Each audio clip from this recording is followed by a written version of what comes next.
Voilà, aujourd'hui Steve Alexandre qui est connu comme assistant coach des seniors, mais qui également fait beaucoup de travail ici comme coach des équipes des jeunes. Tout d'abord, tu peux un peu présenter ton travail et surtout les équipes avec lesquelles tu travailles.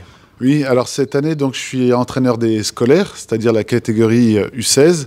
Et l'an dernier, je travaillais un petit peu avec les U12, donc les poussins, et puis les U14, qui étaient donc les mini. Et cette année, donc, les mini sont passés en scolaire, U16. Donc je travaille avec cette équipe-là principalement. Et j'interviens aussi avec l'équipe des espoirs où je suis coach. Et donc ces espoirs-là s'entraînent avec les seniors. Mmh. Maintenant, comment imagine-t-on un entraînement avec les jeunes, avec ces équipes des jeunes? Combien par semaine, combien de fois par semaine, combien d'heures par entraînement? D'accord. Donc en fait, on a 3 entraînements par semaine avec les scolaires. Chaque entraînement, c'est 1h30. Donc au tout, ils ont 4h30 d'entraînement par semaine.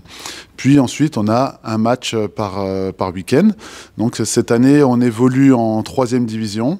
On a fait un tour en 2e division et on est redescendu en 3e division. Ensuite, en termes d'organisation, donc pour moi, l'idée cette année, c'était de découper la saison en plusieurs parties. Donc la première partie, c'était surtout de développer le jeu collectif, puisque à chaque fois, on intègre des nouvelles pièces et surtout, le jeu en scolaire est beaucoup plus tactique qu'en mini, où on va beaucoup travailler sur du jeu de contre-attaque. Là, on commence un petit peu à poser le jeu. Et ensuite, la deuxième partie de saison, on a beaucoup travaillé sur la défense. Et puis là, on intègre, donc on commence maintenant la 3e partie.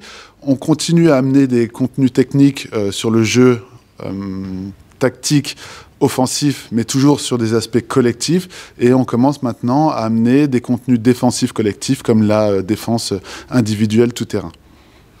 Maintenant, après cette interview, il y a certainement des gens qui vont trouver cela très intéressant de venir rejoindre notre club pour que eux ou que leurs enfants jouent au niveau des jeunes. Mais là, il y a quand même un petit problème parce qu'il y a pour certaines équipes une liste d'attente. Oui, alors effectivement, déjà la saison dernière, on avait beaucoup de joueurs. Cette année, en scolaire, on avait là encore beaucoup de joueurs en début d'année, puisqu'on avait à peu près 20 joueurs pour seulement 15 places disponibles. Donc, on a dû faire des choix. On a surtout donné la priorité aux joueurs qui faisaient déjà partie du club et d'autres joueurs, quand notamment on a eu des blessés ou certains joueurs qui ont arrêté, alors on a pu les faire venir. Donc, on a dans l'idée peut-être de faire une 2e équipe la saison prochaine. C'est un sujet sur lequel on travaille, puisque d'une part, on a l'aspect compétition qui rentre en ligne de compte, mais aussi on a la volonté de développer des joueurs, puisqu'on ne sait pas si un joueur aujourd'hui, quel sera son niveau demain, dans les années futures. Donc on préfère travailler sur plusieurs axes. Et j'ai la chance ici d'avoir la même philosophie que le club, justement, sur cette notion de compétition et de développement de joueurs. Donc, je pense qu'il y a quelque chose à faire pour les années à venir. Voilà, merci Steve pour ces précisions. Et on te laisse partir maintenant aux entraînements. Ils sont déjà là.